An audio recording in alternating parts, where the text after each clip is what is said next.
Et si, cette fois, le silence de la Russie était plus dangereux que ses menaces?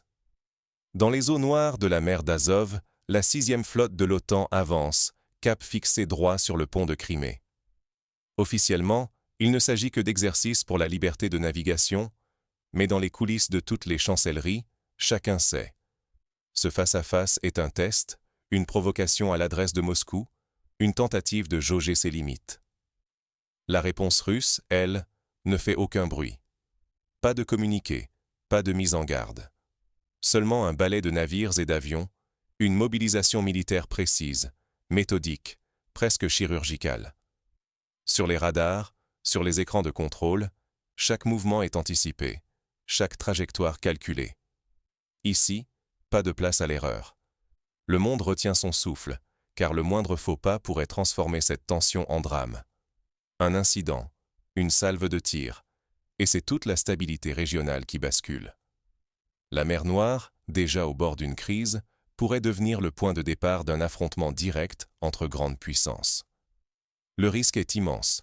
Une étincelle suffirait pour allumer l'incendie, bouleversant non seulement la sécurité internationale, mais aussi l'économie mondiale et la crédibilité de l'OTAN ou de la Russie. Jusqu'où Moscou est-elle prête à aller pour protéger ce pont, symbole et enjeu vital? Et l'Occident, jusqu'où acceptera-t-il de pousser l'épreuve de force? Mais comment a-t-on pu en arriver à une telle confrontation silencieuse? Pour le comprendre, plongeons au cœur de l'escalade qui a mené la région au bord du gouffre. La mer Noire n'est pas seulement une frontière, c'est un échiquier où chaque mouvement peut changer l'histoire. Depuis des décennies, la 6e flotte de l'OTAN surveille la mer Noire et la Méditerranée, prête à réagir au moindre frémissement. Ici, chaque navire, chaque manœuvre, chaque signal radar est une pièce de la grande partie qui oppose les puissances. Au cœur de cette tension, le pont de Crimée se dresse, bien plus qu'une prouesse d'ingénierie. Il est le symbole vital de la Russie. Ce pont relie Moscou à sa péninsule stratégique, incarnant à la fois la souveraineté et la vulnérabilité du pays. Pour le Kremlin, toute menace contre cet ouvrage équivaut à un casus belli. Mais la pression ne vient pas seulement de la mer. Depuis plusieurs semaines, des drones militaires occidentaux sillonnent le ciel autour de la Crimée. Les satellites espions américains transmettent sans relâche leurs observations aux alliés de l'OTAN. Rien n'échappe à ce maillage de surveillance qui guette la moindre faiblesse, le moindre signe d'essoufflement. Face à la multiplication de ces signaux de provocation, la Russie affiche une vigilance extrême. Moscou scrute, analyse, anticipe. De son côté, l'OTAN semble déterminée à tester les limites russes, multipliant les patrouilles et les exercices à proximité immédiate des eaux sensibles. La situation est explosive.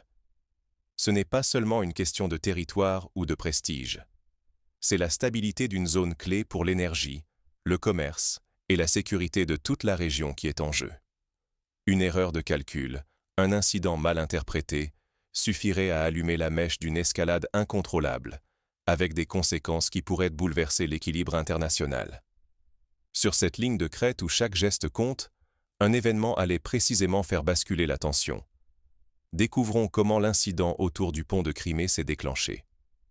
Quand la diplomatie cède la place au balai des destroyers et des avions de chasse, le monde retient son souffle. Le groupe de l'OTAN, emmené par un amiral américain au parcours redouté, progresse ouvertement vers le détroit. Ce n'est plus un simple exercice. Chaque mouvement des bâtiments, chaque manœuvre d'escorte, tout est scruté. Sur la passerelle, les ordres sont donnés avec une précision glaciale. L'objectif est clair, montrer que la route reste ouverte, quitte à frôler la ligne rouge russe. Du côté russe, le silence est trompeur. Moscou active, sans fanfare, toute la gamme de ses moyens défensifs. Dans le ciel, des chasseurs MiG et Su font rugir leurs moteurs au ras des vagues, radars et postes côtiers s'allument d'un même geste. Sous la surface, des sous-marins se placent, invisibles mais prêts à frapper, tandis que sur les berges, les batteries de missiles s'orientent méthodiquement vers la zone de contact. L'armée ne lance aucun ultimatum. Elle expose sa capacité de riposte. Pourtant, les bâtiments de l'OTAN persistent. Malgré les signaux radio brefs, les messages codés et les survols à basse altitude, la flotte maintient son cap. Les coqs fendillent la mer, déterminés, comme pour tester jusqu'où la Russie ira cette fois. Jamais la tension n'a été aussi palpable. À chaque seconde, le moindre dysfonctionnement pourrait provoquer un tir réel. La frontière entre démonstration de force et affrontement véritable devient floue, presque irréelle. À Istanbul, à Rome, l'alerte se propage. Des réunions d'urgence sont convoquées en pleine nuit. Certains alliés, inquiets de la tournure prise par l'opération, rappellent discrètement leurs stratèges. Chacun comprend que désormais, ce sont la crédibilité et la dissuasion des deux camps qui sont en jeu.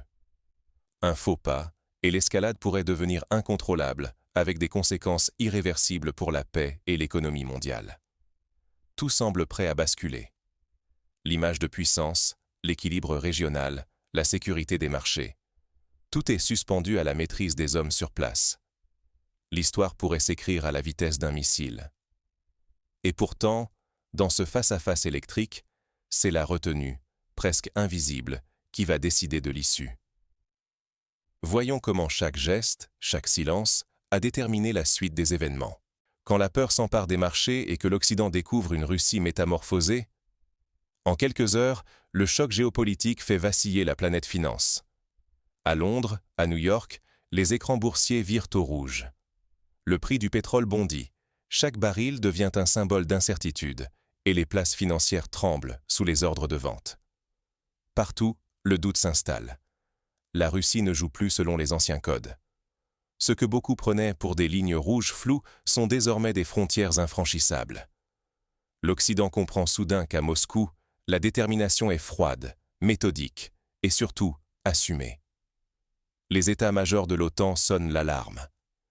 Plusieurs exercices prévus en Méditerranée et en mer Baltique sont suspendus ou restreints, preuve que le message russe a été entendu.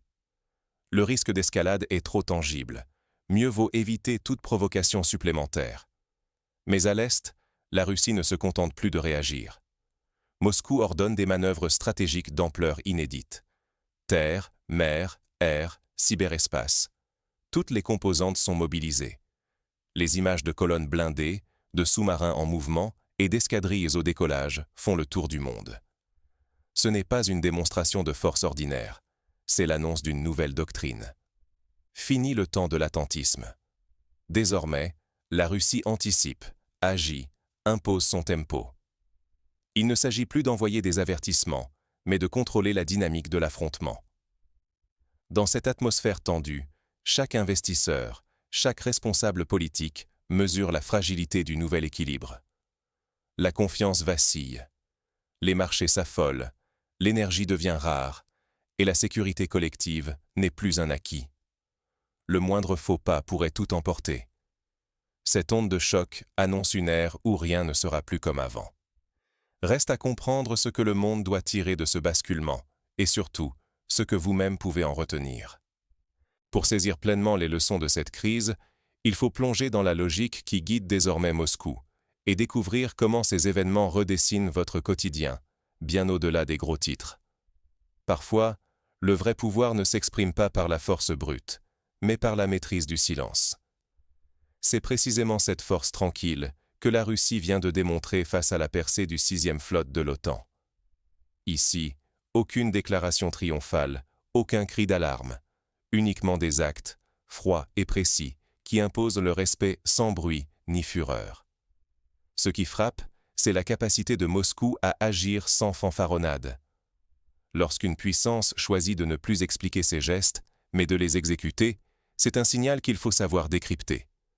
Dans ce genre de crise, les mots s'effacent et laissent place à une synchronisation parfaite des moyens militaires, à une gestion millimétrée de chaque mouvement. Derrière l'apparente retenue, tout est sous contrôle, comme une partie d'échecs, où chaque pièce est déplacée avec sang-froid. Le monde entier a vu que la Russie n'a pas eu besoin d'enchaîner les menaces. Sa réputation, désormais, repose sur une capacité à faire sentir la limite à ne pas franchir, sans surenchère verbale ni mise en scène. Cette posture, bien plus redoutée que les provocations ouvertes, bouleverse les codes classiques de la dissuasion.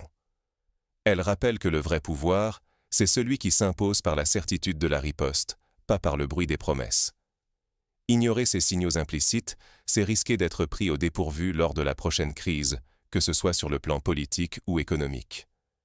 Les marchés, les chancelleries et même l'opinion publique doivent apprendre à lire ce langage du silence, sinon la surprise pourrait être brutale. Mais alors, dans un monde où la retenue devient la nouvelle arme, comment chacun peut-il tirer son épingle du jeu? Et vous, saurez-vous reconnaître le prochain avertissement silencieux avant qu'il ne soit trop tard? Car dans ce monde où les tensions s'accumulent en coulisses, les véritables avertissements ne s'habillent jamais de grands discours. Ils se nichent dans des actes précis, dans la froide détermination d'un État prêt à défendre ses lignes, sans la moindre hésitation. Le récent épisode autour du pont de Crimée l'a démontré. La Russie ne prévient pas, elle agit. Et c'est là, dans cette discrétion glaciale, que se cachent les véritables dangers. Ignorer les signaux présents, c'est s'exposer à des chocs inattendus dans un monde où tout peut basculer en un instant. Les puissances qui se contentent d'analyser les mots ratent l'essentiel. Ce sont les gestes, les repositionnements stratégiques, ces déploiements en apparence anodins qui révèlent l'intention réelle. Aujourd'hui, ce ne sont plus les déclarations officielles qui dictent l'équilibre, mais des réponses silencieuses, implacables, qui redessinent la carte du rapport de force en mer Noire et bien au-delà. Plus que jamais, l'histoire nous enseigne que les crises silencieuses précèdent souvent les bouleversements majeurs. Nous devons donc rester attentifs, décrypter chaque mouvement, lire entre les lignes. Car ce qui est en jeu n'est rien de moins que la stabilité régionale, la sécurité internationale et la paix fragile dont dépend l'économie du monde. Ne fermez pas les yeux sur ces signes faibles. Restez vigilants. Parfois, la prochaine crise éclate quand le silence se fait trop pesant. À chacun de nous d'affiner son regard, d'apprendre à voir avant qu'il ne soit trop tard.